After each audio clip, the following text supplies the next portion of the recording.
இது வழியாக இவர் ஒன்றும் பெருசாக நன்மை பண்ணிட போகிறதில்ல. அந்த மோட்டிவில் யாரும் வரதில்லை. இப்போ வரவாடலாம். அப்போ எப்போவுமே அப்படிதான் கூட வச்சுக்கலாம்.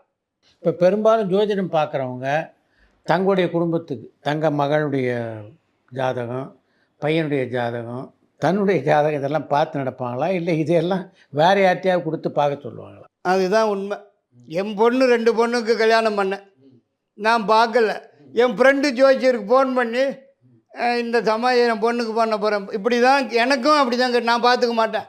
என் ஜாதகத்தை நான் பார்த்துக்க மாட்டேன். பார்த்தா பலிக்காது எங்களுக்கு.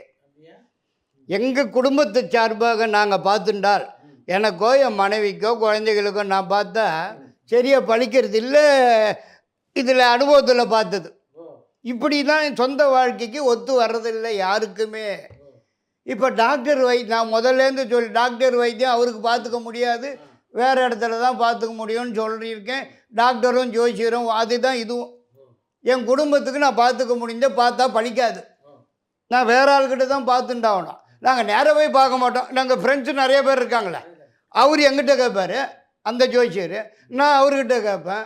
இவர்கிட்ட இப்படி தான் நடக்குமே தவிர எங்களுக்கு நாங்களே தினப்படி ஜாதகத்தை வச்சு ஜாதகம் இருக்கோம், அதை பிரித்து கூட பார்க்க மாட்டோம். வேறு ஆள்கிட்ட தான் கேட்டு தெரிஞ்சுக்குவோம். எங்களுக்கு அதில் பலிதம் அடையிறதில்லை, பலிக்க மாட்டேங்குது.